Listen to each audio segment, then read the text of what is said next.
で、やっぱし今までの映画と一線を画しています。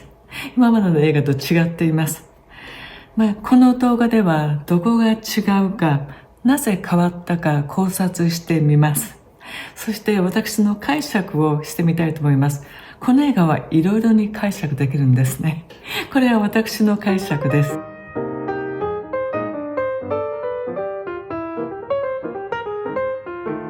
君たちはどう生きるか。宮崎駿監督の10年ぶりの新作です。この映画は日本では7月に公開になりました。世界では9月のトロント映画祭でお披露目がありました。トロント映画祭のオープニングの招待作品になりました。そして見事観客賞の第2位次点に選ばれました。そして世界中先週末に一斉に公開になりました。これは傑作です。宮崎駿監督の傑作がもう一つ増えました。私たちへのプレゼントのようなものです。この映画はアカデミー賞の長編アニメーション賞にノミネートされるでしょう。多分スパイダーマンアクロス・ザ・スパイダーバースとの一騎打ちになると思います。君たちはどう生きるか。この映画は10年ぶりの作品です。宮崎駿監督82歳です。ですからどういう世界観になっているか、どういう映画になっているか、とても興味津々でした。で、やっぱし今までの映画と一線を画しています。今までの映画と違っています。この動画ではどこが違うか、なぜ変わったか考察してみます。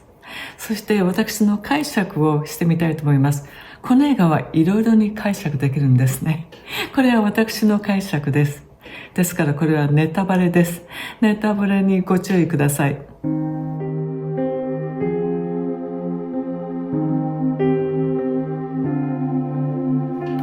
ストーリーを簡単にお話しします。これは第二次世界大戦中です。主人公は11歳の少年の真人。戦争が始めて1年目ですね。まだ東京は焼け野原になっていません。美しい河原の街並みが残っています。そして空襲警報があります。でも人々はまだ防空壕に入ったりしませんよね。で、お母さんのいる病院に爆弾が落ちます。そして大火事になってお母さんは亡くなります。そして戦争が始まって3年後に真人とお父さんは疎開します。そこにお父さんの工場があります。飛行機を作っています。そしてお父さんは再婚します。お母さんの真人のお母さんの妹にあたる人ですね。新しいお母さんはもう妊娠しています。実家は古い大きい美しい日本家屋です。そしてそのそばに洋館があって、そこで親子3人住んでいます。で、その近くに古い塔があって、不思議な古い塔があって、真人はそこに入って、そして不思議な世界への冒険が始まります。この映画の今までの映画との違いは、まず第一に主人公の少年に元気がないということです。自分を出しません。感情を出しません。戦争中ですよね。だから不安があります。で、お母さんが亡くなりました。で、まだ夢を見るんですね。悪夢。家事とかお母さんの夢を見ます。そして新しいお母さんをどう捉えていいか分かんないっていうのもあるでしょう。そして新しい学校ではいじめに遭います。だからたくさんのことが彼の中で起こってるわけですよね。不安で寂しくて混乱していて、どう生きていいか分かんない。しかし感情は出しません。外見からは分かりません。なぜ監督はこういう少年を主人公にしたんでしょうか。私の思うにはですね、これは現代の若者の繁栄だと思います。現代の若者の外見は外から見たらおとなしくて従順で、そして元気がありません。これは社会の繁栄でしょう。宮崎駿監督が映画を作ってきた60年の間に社会は変わりました。次にこの映画の今までの映画と違う点、2つ目のポイントをお話しします。それはこの映画の世界観です。この映画は暗いです。トーンが暗いです。真人が冒険するファンタジーの世界ですね。またこの世界がもう混沌としてカオスでよくわかんないんですね。今までの映画も冒険しますけれども、例えば千と千尋の神隠し、あれなんかも不思議な世界に入りますけれども、それなりのルールがあって分かりますよね。よろずの神様のリゾート地なんです、あそこがね。それ独自の世界ですけれども理解できます。しかし今回は分かんないです。なんか生と死と時間がこういうふうに混ざった感じがします。混沌としています。ここの住民のほとんどが死人っていうんですね。ということは生きてる人もいるわけです。混ざってるんですね。そして赤ちゃんがそこから現世に行って生まれるんですけれども、その赤ちゃんを攻撃して食ってしまうのがコウノトリなんですね。なんか自己免疫疾患のあるような感じで、とても不安になります。そしてそこに人間を食べるインコが出てくるんですね。現実の世界の反対です。そして弱肉強食の世界です。そして現実での人間の若いバージョンが出てきたり、死んだ人の若いバージョンが出てきます。この世界は死と生が混ざった感じがあります。そしてゲートキーパーの老人ですけれども、真人のおじさんっていうんですけれども、彼がやがて死ぬっていうんですね。だからまだ生きてるわけです。そしてその彼が積み木を積んで、そのバランスをとって、その世界のバランスが取れてるっていうんですね。もし彼が死んだらどうなるんでしょう、その世界は、このグラグラした世界は。今回のファンタジーの世界はカオスで不安定で不安でコントロールできない世界です。不思議と今の世界の感覚に似ています。宮崎監督もきっと世界をこういうふうに見ていらっしゃるんじゃないでしょうか。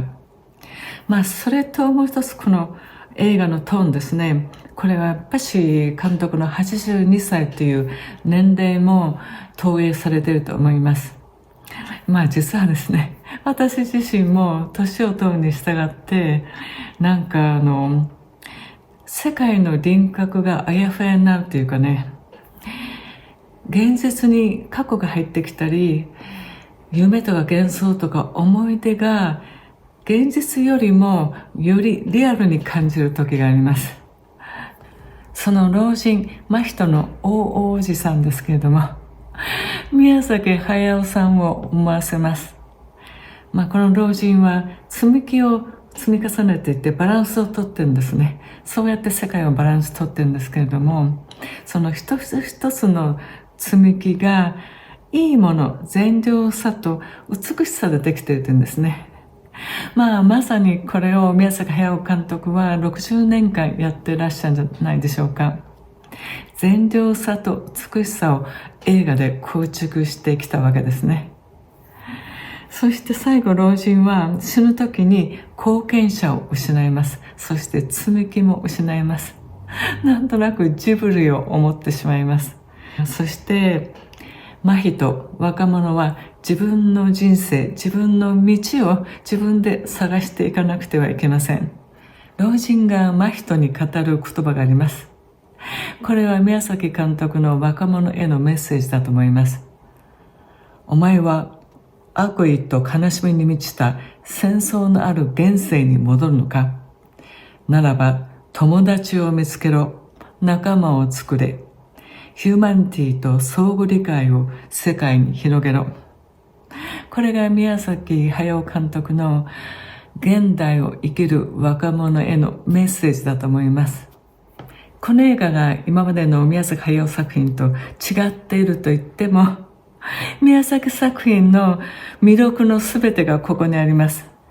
子供のような自由な想像力、イメージですよね。で、それから過去の自作へのオマージュもたくさんあります。特に千と千尋の神隠し、隣のトトロ、ハウルの動くお城なんかあります。で、いつものようにアニメーションでないとできない映像、カメラワーク、カメラフレームがあります。そして実写に劣らない人物の表情、演出があります。そして背景の美しさがあります。今回は宮崎作品の中で一番背景の美しい映画でした。君たちはどう生きるか。かなりアートな映画でした。しかしもちろん子供たちも楽しめます。そして宮崎駿さんの非常に個人的な自然的要素の強いノスタルジックな映画でした。ご自分の現代の世界観があります。そして今の若い人たちへのメッセージもあります。監督、ありがとうございました。ご苦労様でした。ツイッターの方でレビューしてない新作や日本公開前の新作、また私の見ている映画、そしてスイスでのブログみたいなこともしています。そちらもご覧になってください。